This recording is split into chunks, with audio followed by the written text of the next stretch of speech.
ಮತ್ತು ಸೇವಾ ತೆರಿಗೆ ದರವನ್ನು ಶೇಕಡಾ 12% ಶೇಕಡಾ 18%ಗೆ ಹೆಚ್ಚಿಸಿದ ಮೇಲೆ ಸರ್ಕಾರಿ ಕಾಮಗಾರಿಗಳ ಗುತ್ತಿಗೆದಾರರಿಗೆ ಈ ವ್ಯತ್ಯಾಸದ ಹಣ ಶೇಕಡಾ 6%ರಷ್ಟು ಎಲ್ಲ ಇಲಾಖೆಯವರು ಪಾವತಿಸಬೇಕು.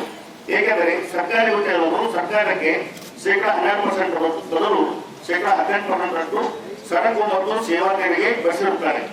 ಈಗ ಕೆಲವು ಇಲಾಖೆಗಳಲ್ಲಿ ಈ ವ್ಯತ್ಯಾಸದ ಹಣ ನೀಡುತ್ತೇವೆ.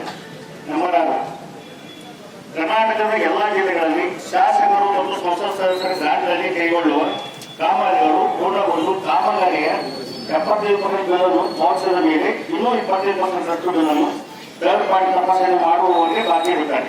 ಥರ್ಡ್ ಪಾರ್ಟಿ ತಪಾಸಣೆ ಮಾಡಿದ ನಂತರವೂ ಹಣವಿದ್ದರೂ ಸಹ 3-4 ವರ್ಷಗಳಾದರೂ ಇನ್ನೂ 20% ಹಣ ಬಾಕಿಯಾಗುತ್ತಿಲ್ಲ. ನಂಬರ್ 7, ಹಲವು ಕಾಮಗಾರಿಗಳ ಅಂದಾಜು ಪತ್ರಕ್ಕೆ ಒಟ್ಟುಗೂಡಿಸಿ ಸಾಕಷ್ಟು ಕಾಮಗಾರಿಗಳನ್ನು ಪ್ಯಾಕೇಜ್ ಟೆಂಡರ್ ಮಾಡುತ್ತಿದ್ದಾರೆ.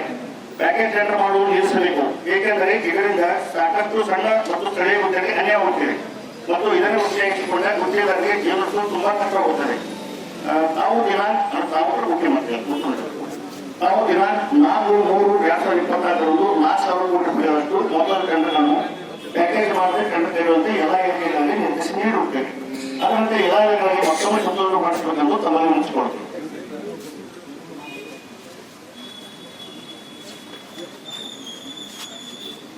ನಂಬರ್ 8, KIRDL ಕಲ್ಯಾಣ ಮತ್ತು ನಿರ್ಮಿತಿ ಕೇಂದ್ರ ಇವುಗಳು ಸಹ ಗುತ್ತಿಗೆದಾರರಂತೆ ಟೆಂಡರ್ನಲ್ಲಿ ಭಾಗವಹಿಸಿ ಟೆಂಡರ್ಗಳನ್ನು ಪಡೆದುಕೊಳ್ಳಬೇಕು.